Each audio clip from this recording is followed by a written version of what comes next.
do switch off your mobile phones before I begin. Good evening, ladies and gentlemen. I welcome you to this press briefing by Foreign Secretary Shri Vikram Mishri on the ongoing developments around Operation Sindoor. We are also joined by Colonel Sophia Qureshi and Wing Commander Vyomika Singh. With that, I hand over the floor to Foreign Secretary. Sir, over to you. Thank you Randeep.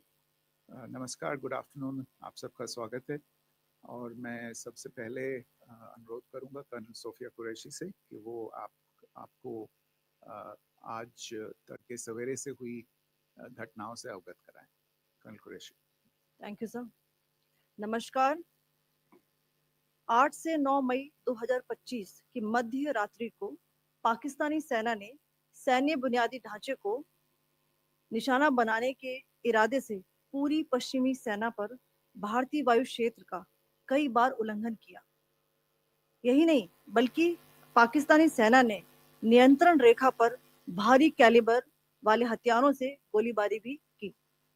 अंतर्राष्ट्रीय सीमा और नियंत्रण रेखा पर लेह से लेकर Sir Creek तक 36 स्थानों पर 300 से 400 लगभग ड्रोनों का इस्तेमाल घुसपैठ का प्रयास करने के लिए किया गया.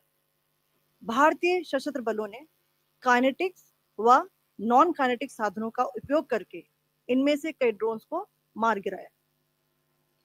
इतने बड़े पैमाने पर हवाई घुसपैठों का संभावित उद्देश्य वायु रक्षा प्रणालियों का परीक्षण करना और खुफिया जानकारी इकट्ठा करना था. ड्रोन के मलबे की फोरेंसिक जांच की जा रही है.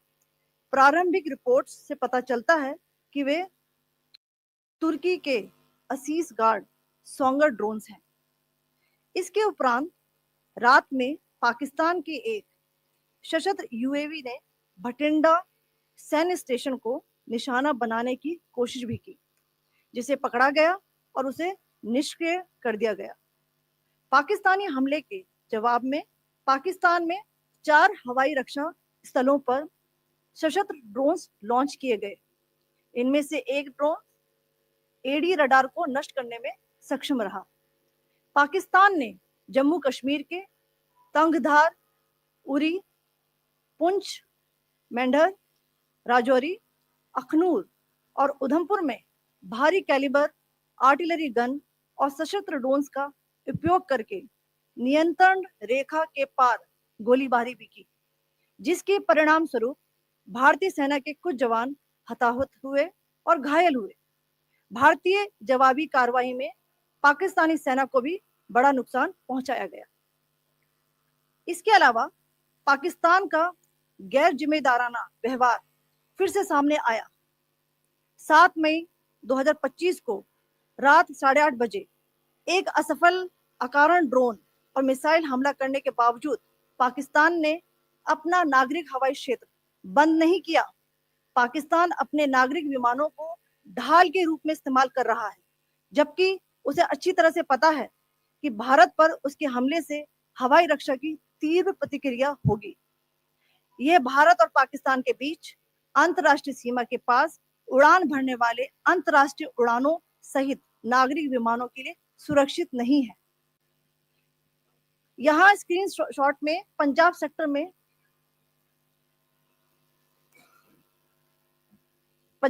में हाई एयर डिफेंस अलर्ट स्थिति के दौरान एप्लीकेशन फ्लाइट रडार 24 का डेटा दिखाया गया है. जैसा कि आप देख रहे हैं यहाँ पर भारतीय पक्ष का हवाई क्षेत्र घोषित बंद के कारण नागरिक हवाई यातायात से पूरी तरह से रहित है. कराची और लाहौर के बीच के हवाई अड्डे मार्ग पर नागरिक एयरलाइंस उड़ान भर रही है. हाई अलर्ट किया गया है विमान फ्लाइनेस एविएशन का एयरबस 320, जैसा कि आप यहाँ देख रहे हैं,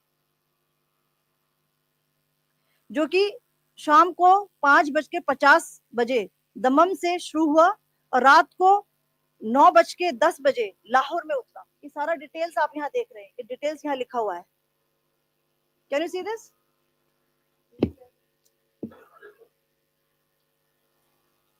भारतीय वायुसेना ने अपनी प्रतिक्रिया में काफी संयम दिखाया और इस प्रकार अंतरराष्ट्रीय नागरिक विमान सेवा की सुरक्षा सुनिश्चित की. धन्यवाद. जय Hind.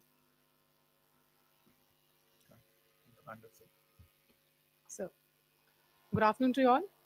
On the intervening night of 8th 9th May 2025, Pakistan military carried out multiple violations of Indian airspace along the entire western border with an intent to target military infrastructure. Pakistan military also resorted to firing of heavy caliber weapons along the line of control. Along the international border and line of control, drone intrusions were attempted from Leh to Sir Creek at 36 locations with approximately 300 to 400 drones. Indian Armed Forces brought down a number of these drones using kinetic and non-kinetic means. The possible purpose of these large-scale aerial intrusions were to test the AD systems and gather intelligence. Forensic examination of the drone debris is being undertaken. Preliminary reports suggest them to be of Aziz Guard Songa drone of Turkey. Later in the night, an armed UAV of Pakistan attempted to target Bhatinda military station, which was detected and neutralized. In response to the Pakistani attack, armed drones were launched at 4 air defense sites in Pakistan. One of the drones was able to destroy an AD radar. Pakistan also carried out artillery shelling across the line of control using heavy caliber artillery guns and armed drones at Tangdhar, Uri, Poonch, Mendhar, Rajouri, Akhnur, and Udhampur in Jammu and Kashmir area, which resulted in some losses and injuries to Indian Army personnel. Pakistan Army also suffered major losses in Indian retaliatory fire. Additionally, Pakistan's irresponsible behavior again came to fore. Pakistan did not close its civil airspace despite it launching a failed unprovoked drone and missile attack on 7th May at 8:30 hours in the evening. Pakistan is using civil airliners as a shield, knowing fully well that its attack on India would elicit a swift air defense response. This is not safe for the unsuspecting civil airliners, including the international flights, which were flying near IB between India and Pakistan. The screenshot we just showed and we shall share with you, it shows the data of the application Flight Radar 24 during a high air defense alert situation in the Punjab sector. As you have seen, the airspace on the Indian side is absolutely devoid of civil air traffic due to our declared closure. However, there are civil airlines flying the air route between Karachi and Lahore. Amongst the other civil aircraft that you can see, we have highlighted an aircraft which is Airbus 320 of Flynas Aviation, which was originated from Dammam at 1750 hours and landed later at Lahore at 2110 hours in the night. Indian Air Force demonstrated considerable restraint in its response, thus ensuring safety of international civil carrier.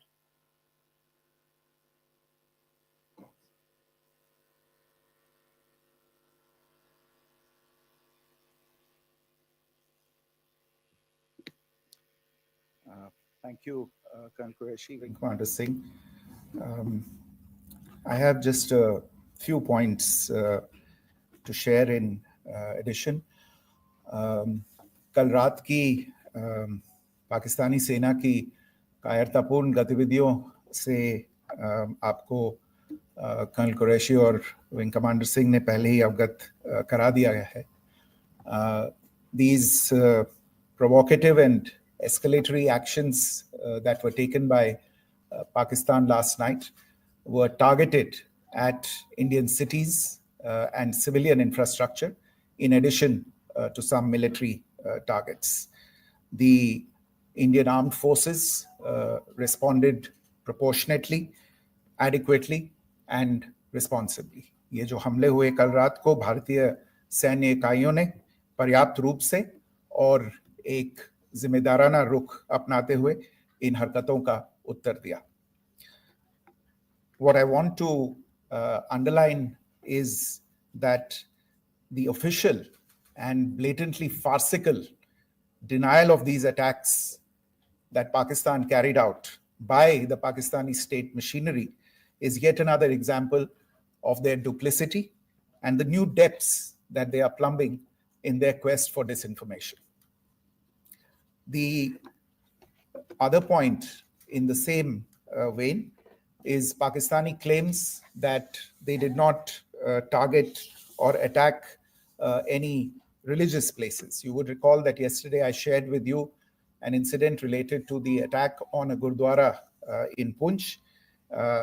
Instead of owning up to these attacks, Pakistan made the preposterous and outrageous claim that it was the Indian armed forces and the Indian Air Force that was targeting cities like Amritsar and trying to put the blame on Pakistan. This is nothing but a desperate attempt by Pakistan to disown its acts of aggression, but it is also true to type in its effort to deceive and mislead the world. It will not succeed. The Gurdwara in Punch in particular was attacked by Pakistan, and some local members of the Sikh community, including the Ragi of the Gurdwara, lost their lives in this incident, as I shared yesterday. TV पर आप इस हमले के चित्र देख सकते हैं. In addition, that we would attack our own cities is the kind of deranged fantasy that only the Pakistani state can come up with. Perhaps they do it because they are well versed in such action, as their history would show. The last point I wanted to make this evening is again this disinformation that is coming from Pakistan about India targeting the Nankana Sahib Gurdwara through a drone attack. This is again yet another blatant lie and part of Pakistan's disinformation campaign. As we saw in the Pahalgam attack, Pakistan is again trying desperately to impart a communal hue to the situation with an intention to create discord. Again, we are not surprised. India's steadfast unity in itself is a challenge to Pakistan. Let me stop there. I have time only for a few questions and be happy to try and answer them. First, I call Siddharth. Siddharth, please. Hi, sir. I'm Siddharth from Beyond. So this is Siddharth, behind, please. The other Siddharth. yes. Hi, sir. I'm Siddharth from CNN News 18. Sir, I only want to know from you the status of Kartarpur corridor. Is it open or not? If you can. I think you're all aware of the situation along the entire India-Pakistan border and the areas around the line of control. In view of the existing security scenario, the services of the Kartarpur Sahib corridor have been suspended till further directions. We'll update you as and when there is a change in the situation. We have a question here. Rishabh. So, good evening, Rishabh from Times Now. So, you spoke about religious places being hit in Jammu. There's another religious place, which is a Carmelite nun church that has been hit. What do you have to say about it, if you can explain that to us? Yeah, actually, we do have some information about this extremely regrettable and condemnable incident during heavy shelling across the line of control in the early morning of 7th May. A shell fired from Pakistan landed just behind the Christ School run by the Carmelites of Mary Immaculate congregation in Punch. Tragically, the shell fired from Pakistan hit the home of 2 students of the Christ School. Both students unfortunately lost their lives and their parents were severely injured. Another Pakistani shell struck a Christian convent of nuns belonging to the congregation of the Mother of Carmel, damaging water tanks and destroying solar panel infrastructure. Several priests, nuns, school staff, and local residents took refuge in an underground hall beneath the Christ School during the shelling by Pakistan. The school happened to be closed at the time, fortunately. Otherwise, more losses would have occurred. again, we have seen the Pakistani side targeting and shelling places of worship with a particular design. This includes gurdwaras, these convents and temples. This is a new low even for Pakistan. Your question here, Pranay. Sir Pranay Upadhyay Amar Ujala से। Sir कल आपने इसी podium से पाकिस्तान के IMF bailout को लेकर और Indus water treaty को लेकर जो टिप्पणी की थी उसकी पाकिस्तान में काफी तीखी प्रतिक्रिया भी आई और उसके बाद हमने देखा कि पाकिस्तान की तरफ से किस तरीके से लेह से लेकर भुज तक पूरी बॉर्डर के ऊपर जो इन्वेजन था वो किया गया। मौजूदा सिचुएशन के अंदर पाकिस्तान के बेलआउट पैकेज को लेकर और पाकिस्तान के इन अटेम्प्ट्स को लेकर आपका क्या असेसमेंट है? और दूसरा ये भी जानना चाहेंगे कि पाकिस्तान की तरफ से ये जो अटेम्प्ट किया गया था उसका भारत ने अभी तक उस तरीके का कोई जवाब नहीं दिया गया है, तो क्या भारत इसका जवाब देगा जो कार्रवाई हुई है बीते 24 घंटों में? देखिए प्रणय, जहां तक इंडस वाटर्स ट्रीटी का सवाल है, मैंने कल विस्तार से उसके बारे में इसकी चर्चा की है। Indus Waters Treaty is in abeyance, and as such, I have nothing further to add to the decision that was announced by the Cabinet Committee on Security. जहाँ तक IMF bailout का सवाल है, आपको ज्ञान होगा कि IMF की आज मीटिंग हो रही है। हम वहाँ पे अपना पक्ष रखेंगे और जो हमारा मत है इन चीज़ों को लेके वहाँ पे साझा करेंगे दूसरे मेंबर्स के साथ। ये बोर्ड पे निर्भर है कि वहाँ पे क्या निर्णय होता है। और जहाँ तक जो कार्रवाई हुई है उसका जवाब देने का जो आपने जो प्रश्न उठाया है, जो आज ब्रीफिंग हुई है, जो आपको सूचना मिली है, मैंने भी कहा है कि जो आज सवेरे तड़के सवेरे जो गतिविधियां हुई, भारत ने उनका एक जिम्मेदाराना पूर्ण तरीके से और एक पर्याप्त तरीके से उसका जवाब दे दिया है। सिद्धांत। Hi, sir. Siddhant from WION. Sir, the External Affairs Minister has spoken to many of his counterparts around the world. Yesterday, he spoke to the U.S. Secretary of State, Marco Rubio. So, what were the key areas of conversations during that call? Yes, the minister had a conversation with the U.S. Secretary of State. As you can imagine, the focus of discussions was the terrorist attack in Pahalgam and the response that India mounted after that on the 7th of May. The Secretary of State shared his thoughts on these developments with the minister. The minister deeply appreciated the US's commitment to work with India in the fight against terrorism. And he also underlined the targeted measures that India had taken in connection with Ops Sindoor. The minister also underlined that India would firmly counter any attempts at escalation from there. But in follow-up to that, as you are aware, there have been a number of other conversations. The minister had a conversation with the UK Foreign Secretary, David Lammy, today. There too, the discussion centered around countering terrorism, for which there must be zero tolerance.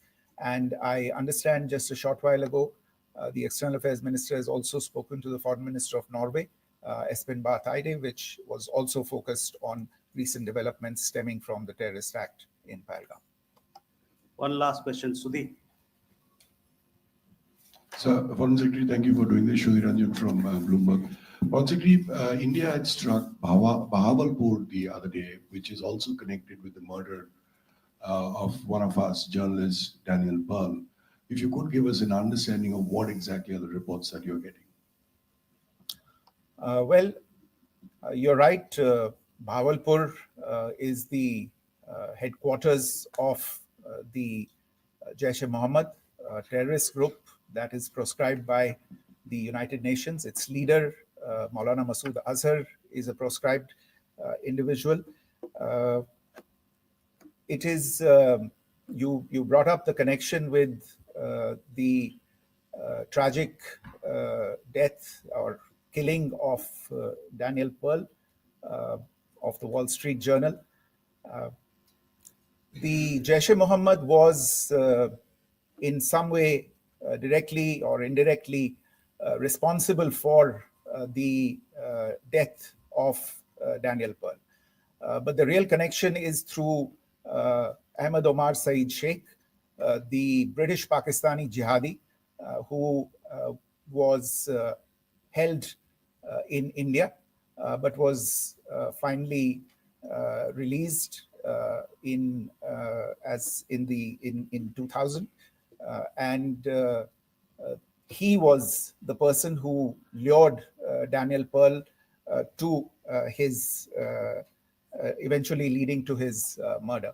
So these are all obviously connected figures, connected individuals, connected institutions, and the attack on Bahawalpur, on that facility of the Jaish-e-Mohammed in Bahawalpur is, I would imagine, a fitting part of this unfortunate incident. Thank you all. Thank you, sir. With that, we come to the closure of this press briefing. Thank you very much.